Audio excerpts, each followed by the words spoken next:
প্রিয় দর্শক, আসসালামু আলাইকুম। আপনাদের প্রীতীয় শুভেচ্ছা জানিয়ে শুরু করছে নতুন আজকের আরেকটি প্রতিবেদন। আপনারা দেখতে পাচ্ছেন আমাদের সামনে এক ফুটফুটে সুন্দরী বোন বাচ্চা কোলে নিয়ে দাঁড়িয়ে আছে। আমরা আজকে বোনের বাস্তব জীবনের গল্প আপনাদের তুলে ধরবো। আসসালামু আলাইকুম আপু। ওয়ালাইকুম আসসালাম ভাইয়া। ভালো আছেন আপু?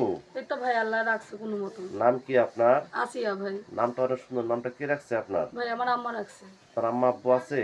বাবা নাই ভাই, মা আছে। মা আছে। ভাই বোন আছে আপনার? ভাই বোন বলতে কেউ নাই ভাই, বোন নেই। বাচ্চাটা কার বোন?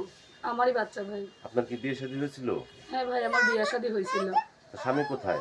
ভাই স্বামী খুব নেশাপানি করে বিয়া করে চলে গেছে ভাই। চলে গেছে। তো বাচ্চার খোঁজ খবর নেয় না? না ভাই, বাচ্চার খোঁজ খবর নেই। ইউটিউবে কেন আসছেন বোন? ভাই রে অনেকটা কষ্ট পড়ে আইছে, সুখে পড়ে তো কখনো কেউ প্রতিবেদন আসে না। অনেকটা কষ্ট পড়ে আইছি, বাচ্চাটাকে নিয়ে খুব কষ্ট করি ভাই, মানুষের বাসায় কাজ করি। বাচ্চাটাকে দুধ কিনা দিতে হয় ভাই, অনেক কষ্ট ভাই। আচ্ছা আচ্ছা। তো এখন আপনি ইউটিউব চ্যানেলে যে আসছেন, অনেক ব্যক্তি আপনাকে ফোন দিবে, ঠিক মতো কথাবার্তা বলবেন তো বোন? অবশ্যই ভাই, হ্যাঁ বলবো। এবং দেশ বিদেশ থেকে অনেক ব্যক্তি আমাদের ফোন দিয়ে বলে, ভাই আপনার যে ভিডিওগুলো করেন অনেক মিথ্যা কথা বলে, প্রতারণা করে। না কথা ভাই, বলে কি ভাইরা সত্য এখন বোন? একটা কথা কি, হাতের পাঁচটা আঙ্গুল এক না ভাই, তেমন পৃথিবীর সব মেয়েরা সব ছেলেরা এক হয় না। এখন একটা সুন্দর মনের মানুষ চাই ভাই, জাগা জমি টাকা পয়সা চাই না ভাই, একটা সুন্দর মনের মানুষ চাই। সুন্দর মনের মানুষ পাইলে হবে আপনার? হ্যাঁ ভাই হবে। আপনাকে ভরণ পোষণ দিতে হবে না? ভাই রে, যে আমাকে ভালোবাসবে, যে আমাকে বিয়া করবে, সে তো আমাকে ভরণ পোষণ দিতেই হবে ভাই। আচ্ছা আচ্ছা।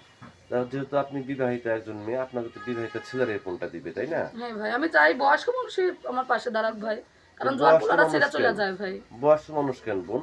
ভাইরা জোয়ান পোলারা তো ছেড়ে চলে যায় ভাই। ও আচ্ছা আচ্ছা। আরেকটা বিয়া করবে ভাই। বয়স্ক মানুষকে বেশি আদর করে বউকে? হ্যাঁ ভাই, বয়স্ক মানুষ কখনো ছাইটা যাইবো না ভাই, কিন্তু জোয়ান পোলারা ফেলে দিয়ে আরেকটা বিয়া করবো ভাই। আচ্ছা আচ্ছা। আপনি কার কিছু বলতেছেন দর্শকদের উদ্দেশ্যে? আমি বলতে চাই ভাইয়া যে আমি একটা গরিব ঘরের মেয়ে ভাই, আমার মা আছে, আমি মানুষের বাসায় কাজ করে খাই। আমাদের টাকা ইনকাম করতে খুব কষ্ট হয় ভাই, জানি আমি। কারোর কাছে কোনো প্রকারের বেইমানি করতে চাই না ভাই, যে আমার সঙ্গে কথা বলবে ভালোভাবে কথা বলুক আমার সঙ্গে, আমিও তার সঙ্গে ভালোভাবে কথা বলবো ভাই। খারাপ উদ্দেশ্যে নিয়ে কেউ আমাকে ফোন দিয়েন না, আমার সঙ্গে ভালোভাবে কথা বললে আমিও বলবো। তো প্রিয় দর্শক, এই আসিয়াপুর কথাগুলো শুনলেন। আসিয়াপু গৃহস্থ ঘরের মেয়ে, বাচ্চাটা নিয়ে খুব কষ্টের মধ্যে আছে, ঠান্ডার মধ্যে বাচ্চা দুধ কিনে যেতে পারতেছে না। অনেক সময় দুধের পরিবর্তে সে ভাতের মারও খাওয়ায়, চিনির পানিও খাওয়ায়। যদি কোনো ব্যক্তি বাচ্চাটার প্রতি মায়া এবং মমতা আসে বা ইয়াপার প্রতি দেওয়া মায়া হয়, আপনার সাথে যদি যোগাযোগ করতে চান, আপনার নাম্বারটি হচ্ছে 01987850091। নাম্বারটা আমি আমারও না ভাই, বলছি, 00 ভাই। 01987850091। এই নাম্বারে যোগাযোগ করতে পারবেন। প্রেম, ভালোবাসা, সাহায্য, সহযোগিতা যে যেটা করবেন সেটা আপনাদের একান্ত ব্যক্তিগত ব্যাপার। বেশি বেশি করে নামাজ পড়েন, বেশি বেশি করে দেশটাকে ভালোবাসেন। ভালো থাকেন। আসসালামু আলাইকুম। ওয়ালাইকুম